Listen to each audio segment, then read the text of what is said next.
Oi, pessoal. Eu assisti aquele filme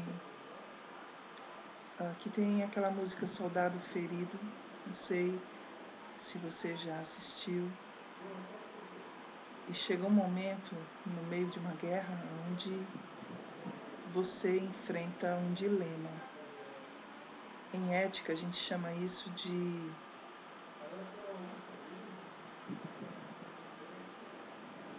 uma escolha cinza, uma área cinza. E eu estava percebendo que muitas vezes tem acontecido na nossa vida de nós enfrentarmos exatamente uma zona cinzenta. Nem tudo que as pessoas perguntam sobre o que é a melhor maneira de agir em certas situações ético-cristãs, nem tudo tem uma resposta preto e branco.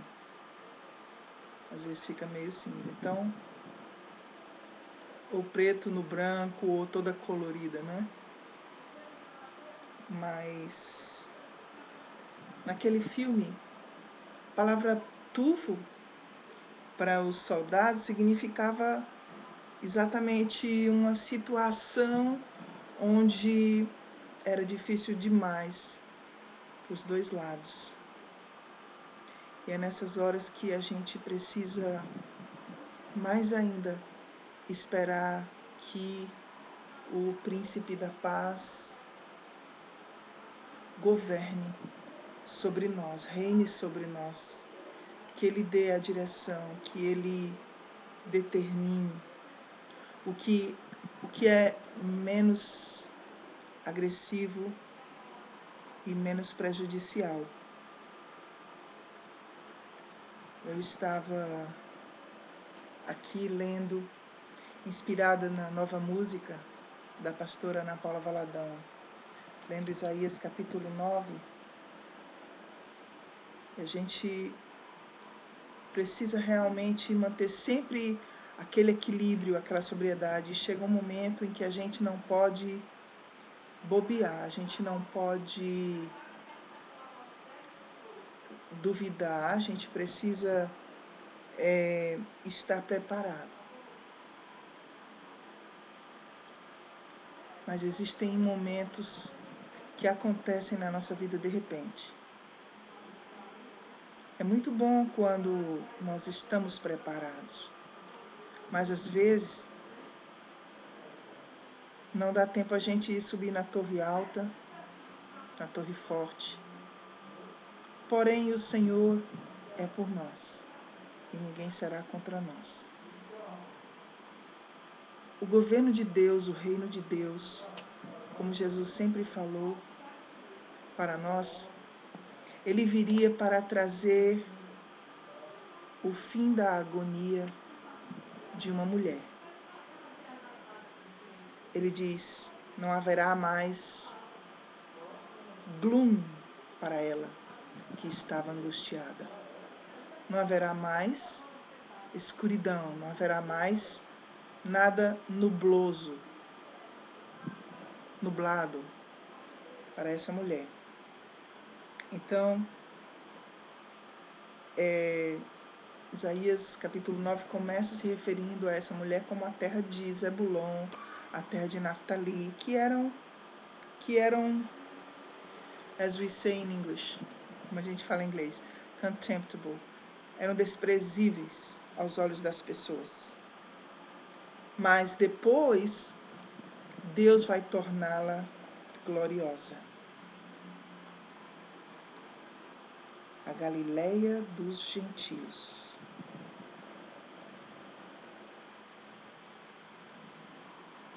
E ele diz: essa terra nessa terra as pessoas que andavam em trevas vão ver uma grande luz.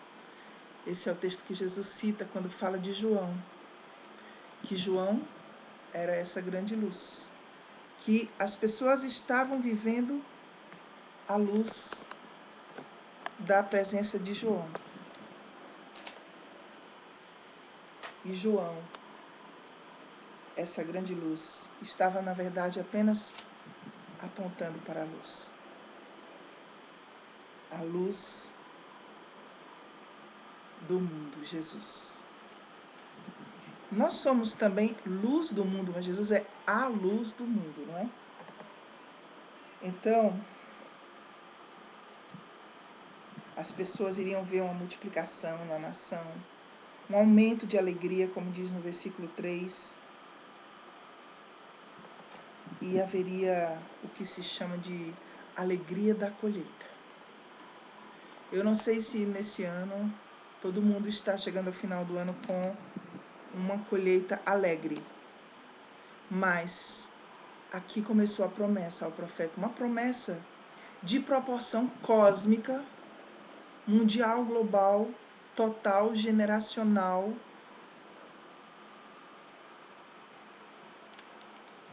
eterna. Então, ele disse, assim como os homens se alegram quando eles chegam da guerra e dividem os despojos, assim será também nessa nação que se multiplicará e haverá alegria da presença.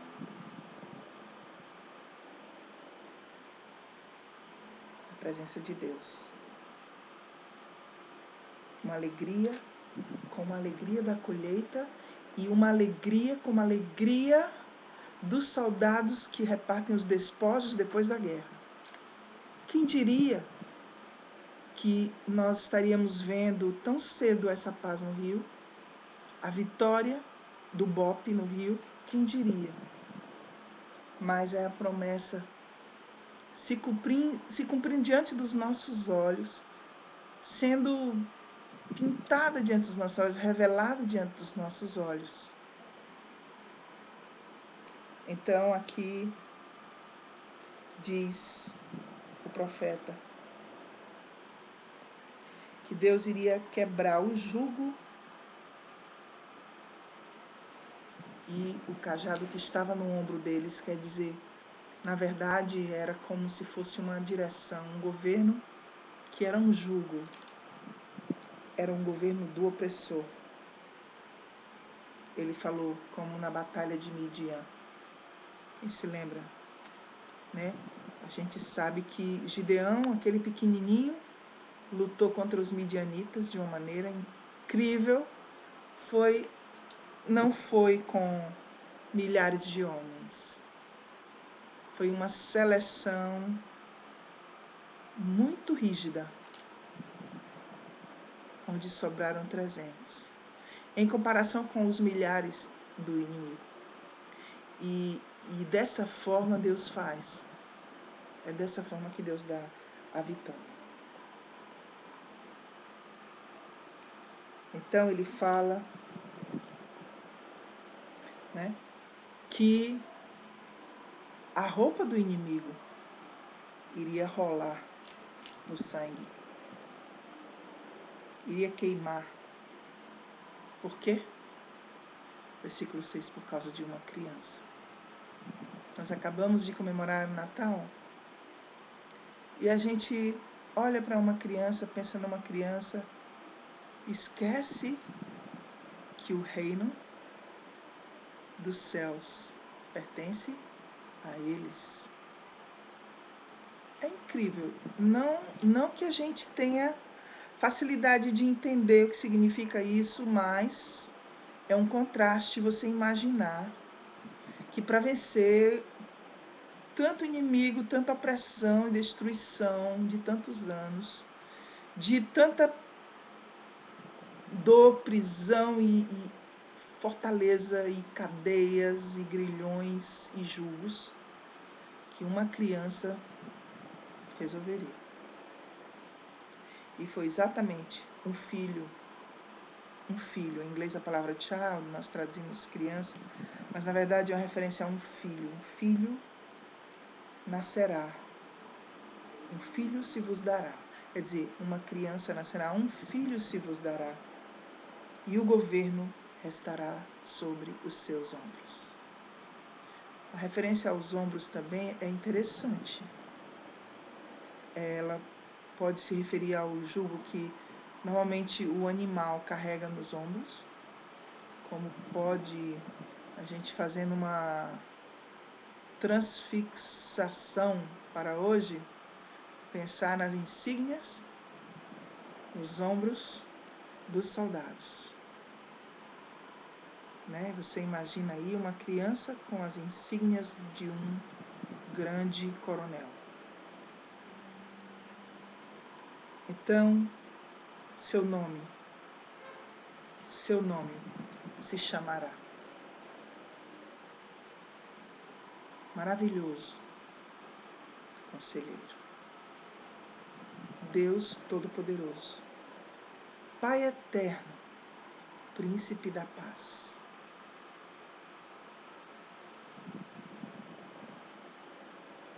É interessante pensar que essa criança, Yeshua, Jesus, nós sabemos quem essa criança é hoje, que essa criança pudesse ser chamada por esses nomes. Eu quero um conselho, ô maravilhoso conselheiro. Eu preciso de força, ô Deus Todo-Poderoso. Eu chamo o nome do Senhor. Eu preciso de suprimento, de um Pai farto, constante, abundante. Eu chamo o Pai. Dá-nos o pão, Pai. Pai, vem governar. Pai, perdoa-nos. Pai, seja feita a tua vontade. Vamos te obedecer, Pai.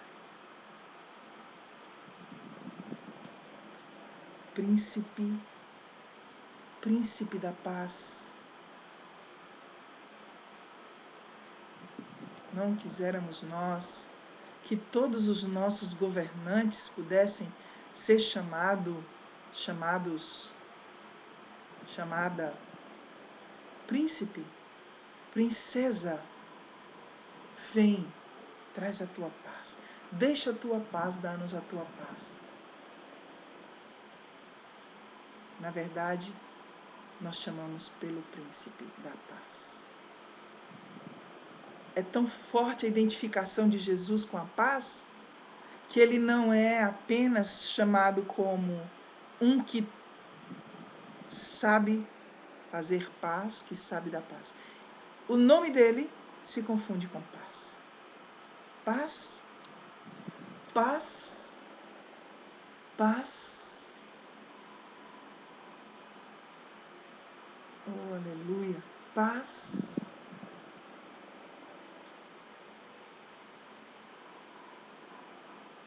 O príncipe da paz. Chegou. O mar parou de rugir. A mulher que tocou sarou. A mulher que clamou recebeu. O homem, o soldado, aquele que precisava entender um conselho na área de recursos humanos. O empregado enfermo. Um conselho de paz. E maravilhoso. Quem pensaria em tal coisa? É assim o maravilhoso conselheiro. Quem poderia me dizer palavras para esse problema? Quem poderia mudar minha vida de 2010 para 2011 nessa passagem de ano? Quem poderia?